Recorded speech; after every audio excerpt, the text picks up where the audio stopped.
Abra sua Bíblia no livro de 1 Reis, capítulo de número 17, versículo de número 1 a 6.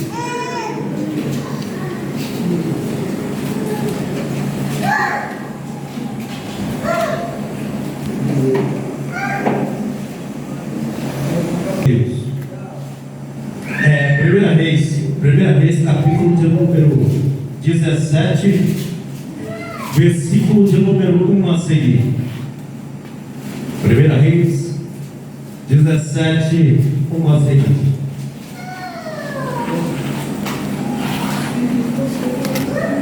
Eu leio o versículo, os irmãos leem o seguinte, amém? Amém. Glória a Deus. Diz assim a palavra do Senhor. Então Elias, o tisbita dos moradores de Gileade, disse a Acabe: vive o Senhor Deus de Israel, perante cuja face estou, que nestes anos nem orvalho, nem chuva haverá, senão segundo a minha palavra.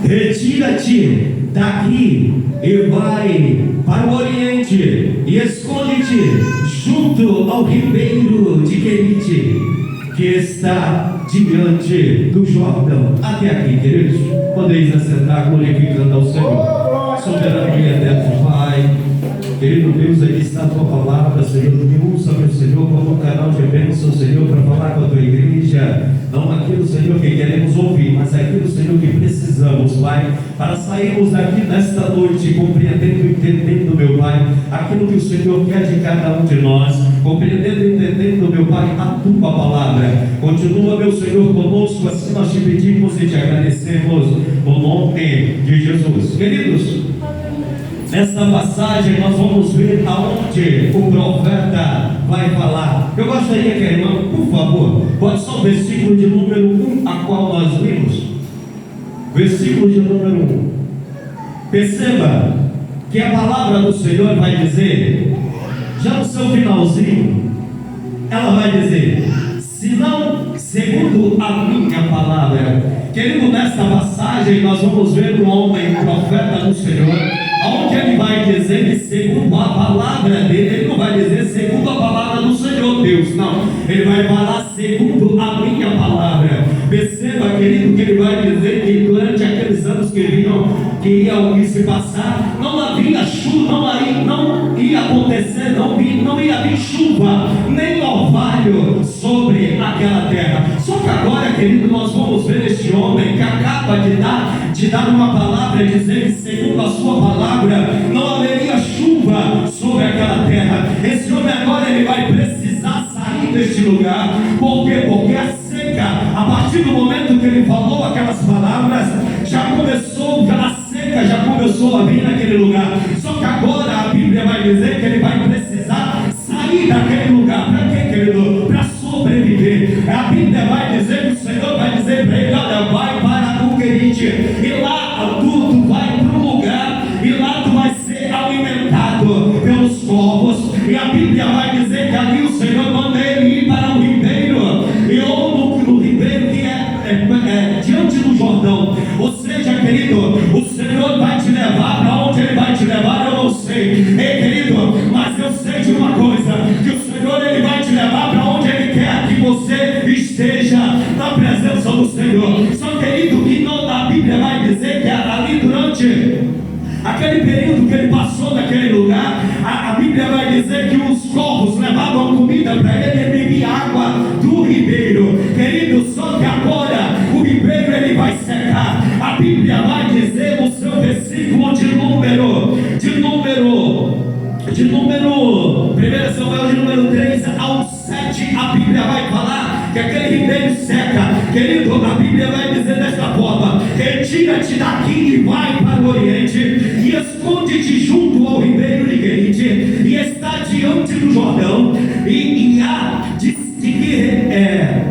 beberás do ribeiro, e tendo ordenado aos corvos que o alimentem sustente. E os corvos lhe traziam pão e carne pela manhã, como também pão e carne à noite. Bebia do ribeiro, ou seja, ele agora vai beber. Ele comia dos corvos que traziam carne para ele, que traziam alimento para ele. Mas a Bíblia vai dizer que ele bebia do querite. E a Bíblia vai dizer no seu versículo de número 7: e sucedeu que passado dias o ribeiro se secou. Querido, nós temos que entender uma coisa, querido. Não é porque eu, não é porque você é usado pelo Senhor que as coisas não vão acontecer na minha vida e na tua vida.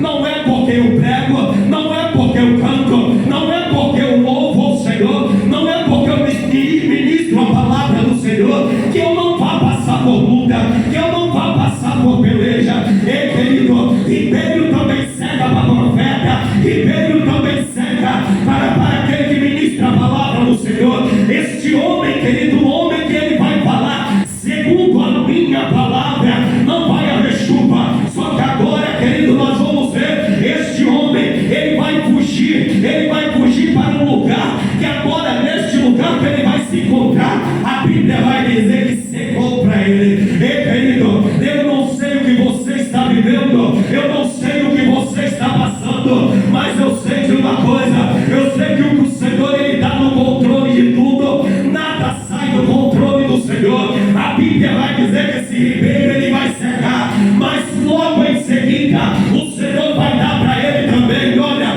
agora sai daqui e vai para um lugar que eu já dei ordem para uma viúva te sustentar. E querido, então perceba que aonde este profeta se encontrava, ele agora secou. Agora o lugar que ele se encontrava, a Bíblia vai dizer que o ribeiro secou, mas o Senhor vai dar uma nova direção para ele. Assim como o Senhor deu a ele no dia que ele falou que não haveria chuva, o Senhor deu a ele uma direção: olha, vai para o ribeiro e lá eu vou te sustentar. Então perceba, querido, que não é porque você está vivendo na presença do Senhor, não é porque nós vivemos na presença do Senhor que nós não vamos passar por dificuldades, que nós não vamos, que os temporais, as lutas, as pelejas não vai acontecer na minha vida e na tua vida.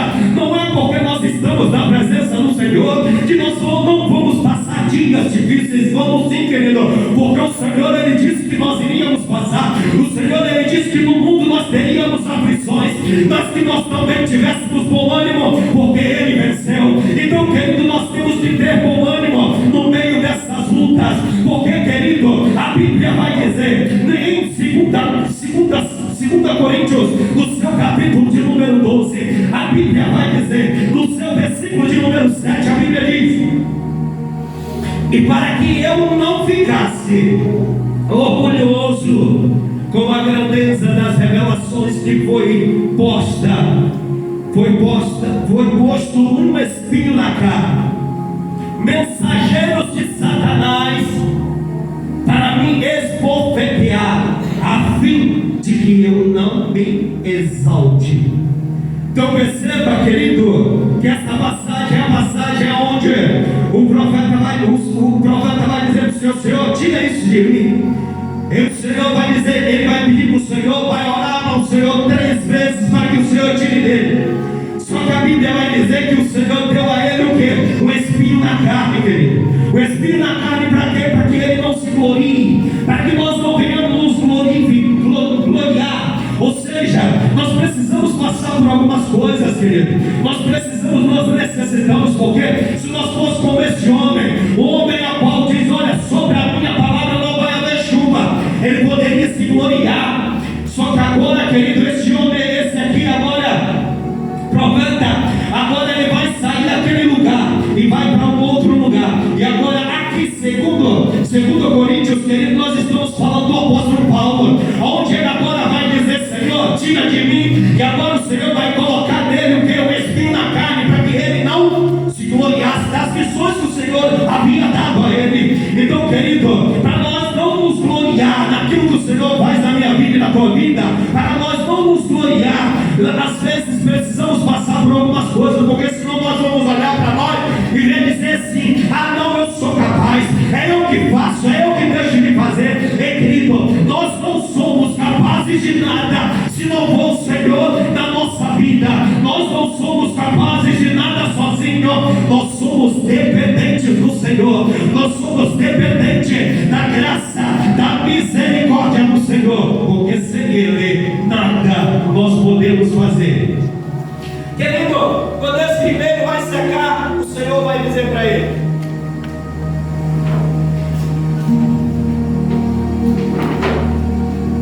Sarepta, querido, era uma cidade fora de Jerusalém. Olha só, a Bíblia vai dizer, no seu versículo de número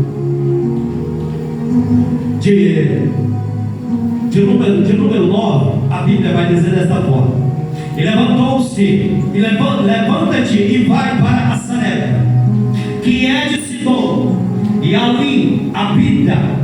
Eis que ordenei ali uma mulher viúva que te sustente. Querido, a cidade de Sarepta, ela era uma cidade costeira, fora dos limites de Israel, pertencente a Sidônia, na costa mediterrânea do Líbano. Atualmente, o sítio de Sarepta localiza-se no distrito do libanês de Sarafad. Era um território fenício, querido. Então perceba que aqui nós vamos ver o Senhor dizer para ele: olha, vai para a cidade de Sarepta, porque eu já ordenei uma viúva a te sustentar. Querido, todos nós sabemos que quando a Bíblia fala de viúva, o tempo naqueles tempos, as viúvas, quando ela ficava viúva, a tendência dela era morrer. Por quê? Porque era o sustento que ela tinha do seu esposo. Só que agora, quando ela fica viúva, a maioria era como se fosse uma sentença de morte para a viúva. Só que agora o Senhor vai dizer para ele: olha, vai para Sarepta, para um lugar que eu já ordenei uma viúva te sustentar. E quando ele chega nesse lugar, a viúva que o Senhor havia ordenado para que sustentasse ele, essa viúva estava apanhando alguns cavacos para poder fazer um resto de comida que ela tinha para ela e o filho morrer. Depois que eles comessem, eles iam morrer. Ela mesma vai dizer para o profeta: ei, querido, eu não sei aonde o Senhor vai te levar, eu não sei da onde o Senhor vai te tirar. Se é preciso ele te tirar de um lugar para te levar para outro, perceba que ele vai tirar o profeta de uma cidade aonde a Bíblia vai dizer que era longe, era afastado, era em outro país fora de Israel. Ou seja, ele leva o profeta fora de Israel para outro país, para que para ser sustentado, hein, querido? Então é o Senhor dizendo para mim e para você que aonde não tem, aonde você esteja, caso aonde você esteja não tem, o Senhor vai te tirar da onde não tem, e se for preciso, ele te leva para um outro país. Se for preciso, ele te leva para uma outra cidade, mas ele não deixa você perecer. Assim como ele não deixou o profeta, ele vai dizer para o profeta: olha, sai e vai para a cidade de Sarepta, porque lá ordenei uma viúva que o sustente. Então perceba que ele sai a primeira vez, ele vai para um lugar onde ele agora vai ser alimentado por corvos e bebia a água do ribeiro. Só que o ribeiro seca, o Senhor dá uma nova direção: vai para a cidade de Sarepta, e lá ordenei uma mulher que te sustente. Hein, querido? Perceba que o profeta estava diante do Senhor, mas perceba que ele não vai passar por necessidade. Quando ele chega agora, essa viúva vai sustentar ele. Então perceba, querido, que nós temos que entender uma coisa: que ainda que nós venhamos passar por dificuldades, ainda que nós vamos passar por situações difíceis, mas nós temos que ter a certeza que o Senhor, ele está no controle da nossa vida. Nada sai do controle do Senhor. Às vezes, querido, até passamos por situações difíceis, mas da onde a gente menos espera, quando pensa que não aparece, da onde a gente menos espera, o Senhor entra com provisão, hein, querido? Às vezes até nós olhamos e diga: ah não, agora não tem mais jeito. Mas quando pensa que não, querido, as coisas aparecem na minha vida e na tua vida. Sabe o que é isso? É o Senhor trabalhando, é o Senhor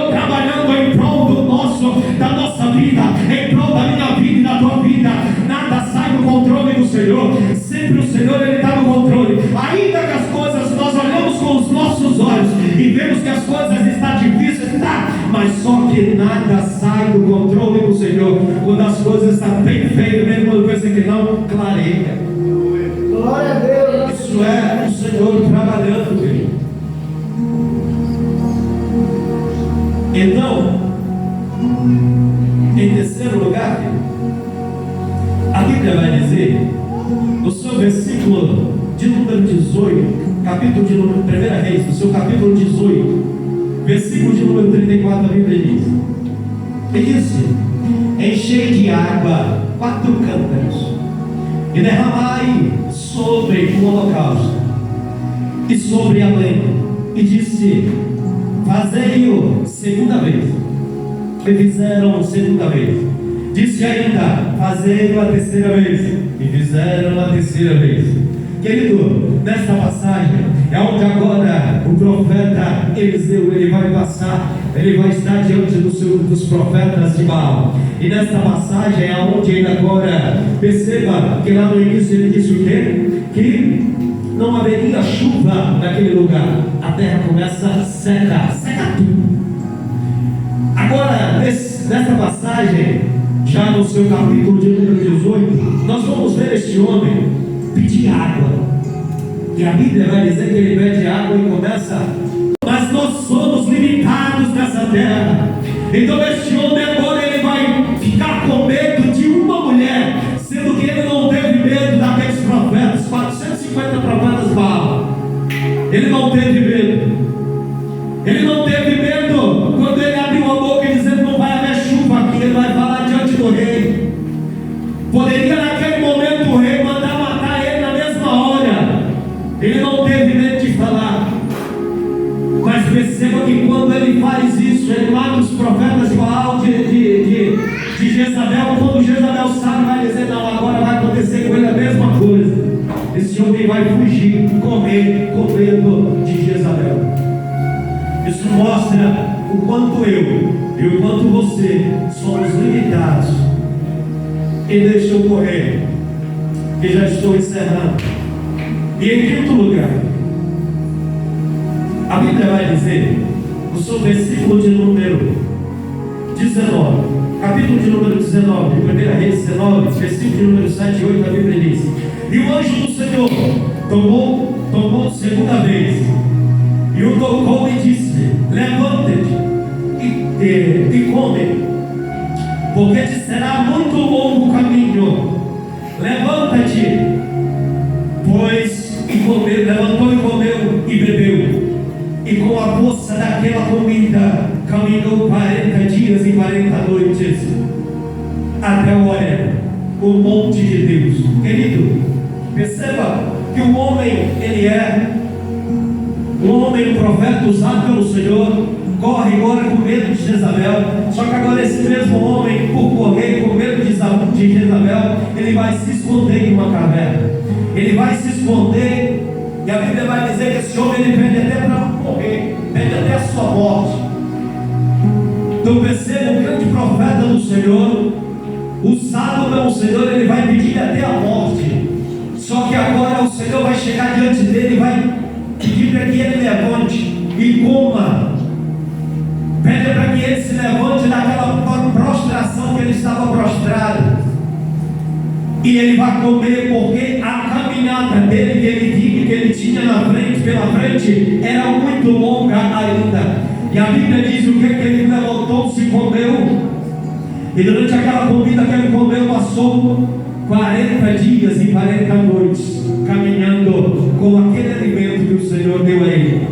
Então, querido, é o Senhor dizendo para mim e para você, querido, que o alimento que Ele te dá é aquilo que vai te sustentar no meio dessa caminhada. É o Senhor que nos alimenta todo dia. É Ele que renova as nossas forças. É Ele que nos dá força para estarmos diante das situações que estamos vivendo. É Ele que nos dá força. Às vezes nós olhamos para nós e achamos que vamos parar. Às vezes nós olhamos para nós e achamos que vamos desistir. Por quê? Porque as lutas, as provas às vezes são tão grandes que às vezes pensamos em parar. Mas é o Senhor que nos alimenta. É o Senhor que renova as nossas forças. É Ele que nos dá os alimentos para que nós possamos continuar firme caminhando na presença dEle.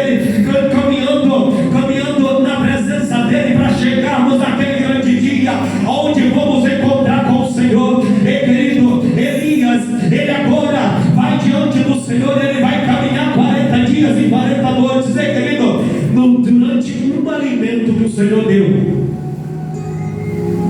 E ele vai para o Monte Horebe, aonde Moisés começou. Ele vai para querer parar, para querer desistir, para querer correr. Aonde Moisés deu início, ele vai para pôr um fim na sua jornada que o Senhor colocou diante dele. Ele vai para o Monte Horebe. E a Bíblia vai dizer em Êxodo, no seu capítulo, em 1 Samuel, 1 Reis, no seu capítulo de número 19, versículo 9, a Bíblia diz: e ali entrou numa caverna e passou ali a noite. E eis que a palavra do Senhor veio a ele. Ele disse: que fazes aqui, Elias? E a Bíblia vai dizer em Êxodo, no seu capítulo de número 3, versículo de número 1, a Bíblia diz: e apacentava Moisés o rebanho de Jetro, seu sogro, sacerdote em Midian, e levou o rebanho atrás do deserto e chegou ao monte de Deus, a Horebe. Então perceba que agora Elias ele vai para o Monte Horebe para desistir, para pedir a sua morte, aonde Moisés deu início, aonde a Bíblia diz que Moisés estava apacentando as ovelhas do seu sogro Jetro, e aonde o Senhor chamou ele, falou com ele, para que ele fosse tirar o povo dele do Egito. Então perceba que esse homem vai para desistir no mesmo lugar aonde Moisés deu início. Então, queridos, que essas situações que Elias passou, um homem muito usado pelo Senhor, profeta do Senhor, chegou ao ponto de pedir a sua morte, de pedir que o Senhor não tirasse a vida, porque as lutas que ele estava vivendo naquele momento, ele queria desistir, parar. Mas que isso não venha a acontecer na minha vida e na tua vida. Nós temos que entender e compreender uma coisa: que o Senhor ele está no controle da minha vida e da tua vida. Nada sai do controle do Senhor. Ainda que com os nossos olhos nós podemos olhar e dizer: ah não, já não tem mais jeito, aqui eu vou parar bem porque já não tem mais jeito. É onde nós com os nossos olhos, é onde quando nós olhamos com os nossos olhos, eles olham e dizem assim: é impossível. Mas o impossível é para o Senhor. O possível é para mim e para você, mas o impossível é de Deus. O impossível é Deus quem faz. Então, fica com essa palavra no teu coração, querido, que ainda que ele falou, não vai haver chuva, segundo a minha palavra. Perceba que quando ele fala isso, ele vai, o Senhor dará a ele direção. O Senhor vai dando direção a ele, até dando direção e sustentando. E isso é para mim e para você entender uma coisa: que quando nós somos usados pelo Senhor para falarmos algo independente daquilo que vai acontecer, fale, porque o Senhor é quem cuida de cada um de nós. O Senhor é quem cuida, quem zela por cada um de nós. Independente daquilo que nós estejamos vivendo, o Senhor, Ele está no controle. Amém, querido? Fica com essa palavra de oração. Que Deus em Cristo abençoe poderosamente.